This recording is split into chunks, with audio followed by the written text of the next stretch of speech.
dismay. He seldom flusters, Rarely afraid. I'll show you numbers that should be displayed. He's a hero and what a guy. Here's Dirk. So, you little logical thinkers, waiting for another math venture starring Dirk Niblick, eh? Good, because as today's math-curdling episode titled Mall or Nothing at Mall begins, Dirk Niblick of the Math Brigade was catching up on his reading. Oh, this is funny stuff. That Pythagoras certainly knew all the angles. But as luck might have it, Dirk was interrupted by a knock on the door. Gosh darn it, just when I get to the good part about the hypotenuse.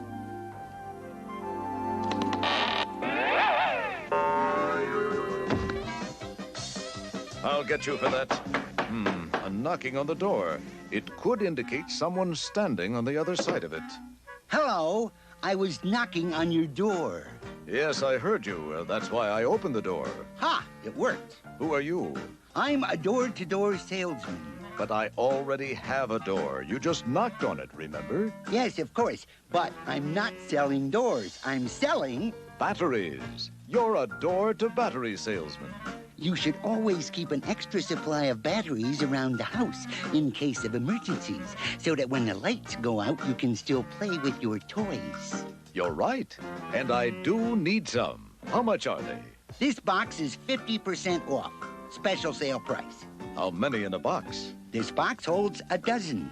Batteries normally sell for $1. Sounds like a Jim Dandy deal. A dozen batteries at $1 each. Let's see, that would be $12. But, as I mentioned during my sales pitch, if you buy this box, you get a 50% discount. 50% of 12 is 1/2. $6. Quite a deal, don't you think? I'll say, here you are. But this box is empty. Yes, the batteries are not included. You were trying to cheat me. Go away before I call the authorities. Sore sport. Do you mind if I use your name in future sales presentations? While Dirk returned to his book, in another part of town, Dirk's friends Fluff and Fold Noodleman were about to embark on an adventure on the Sea of Commerce.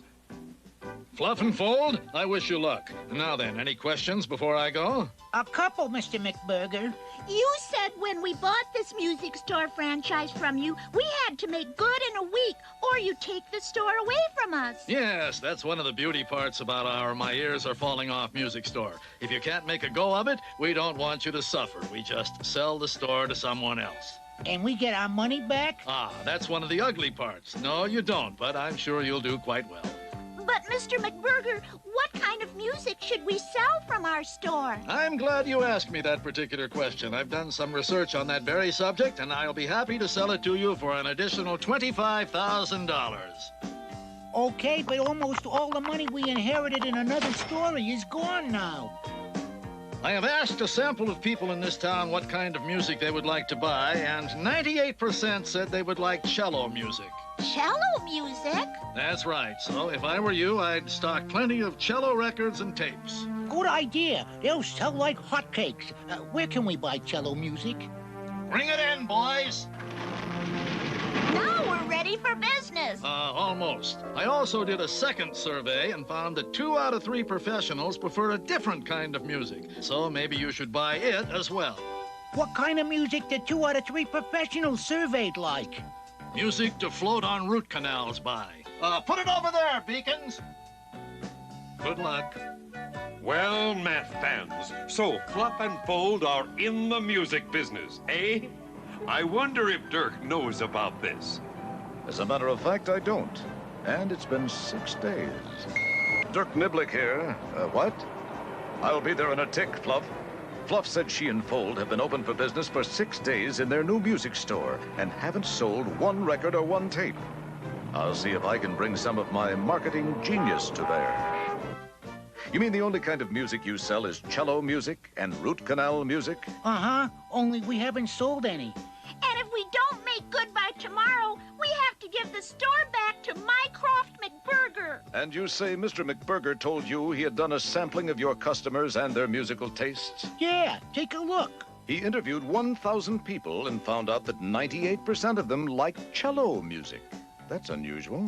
He also said 2 out of 3 professionals surveyed like root canal music. I see. Let's look at that chart.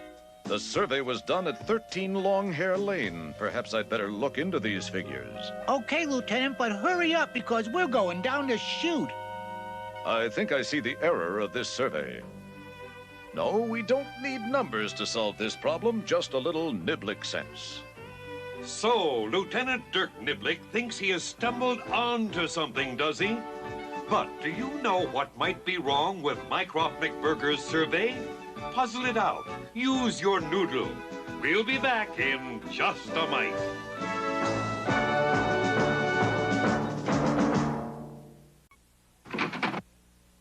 I'm sorry, kids, but a deal is a deal. You haven't made good with your My Ears Are Falling Off store, so I'll just have to take it back. He's right, Fluff. A deal's a deal. Yes, but this is not a square deal. This man is trying to separate you from your money substance. He already has. I've done nothing wrong. I'm a businessman, and a deal is a deal. You sold these kids a phony survey. Surveys are done all the time in business. They help businessmen know what kind of items to put in their stores. Yes, they are, and surveys are very valuable if they're done right. What is a survey anyway? It's a way of finding out what people think about things, Fluff. And in this case, it used a sample. A sample? Yes, a few pieces to represent the whole. If you want to know what kind of music everyone in town wants to hear, you can't ask all of them. It would take too long. That's right, so I asked a sample of people, and they represent all the people. But your sample was biased. It's not a true picture of the people who live in the town. You wanted these kids to fail so you could take the store back and sell it to someone else. Wait a minute. That would make me a bad person. You mean he asked the wrong people what kind of music they liked? The people McBurger asked are all members of a stringed instrument club. They all play violins and violas and cellos, so naturally, most of them would prefer that kind of music. Sure they would. Then Mr. McBurger sold us cello music. Don't forget about the root canal. Remember, 2 out of 3 professional surveys said... How many professional people did you survey, McBurger? Well, I talked to 3 dentists, and 2 of them said... 3 dentists are not enough to represent all the professionals in the town. You have to ask many more. I want you to give Fluff and Fold their money back and get out of town before it's too late, Mycroft. Why, you... All right, kids, why don't you go out and do your own survey? Only be careful to get a proper sample of the population. Come on, Fold. We'll find out what our customers want to buy. Thanks, Lieutenant. Come by later and we'll lay some sounds on you. I'd rather listen to some music. You know, it's nice to know that common sense has prevailed once again. Now to get comfortable. Ooh, ooh, hurt, ooh, pain, ooh, oh, yeah, ooh, ah, ooh, ooh, And as our hero sinks slowly in his chair, we bid a fond adieu to one of the world's top mathematicians and worst relaxers.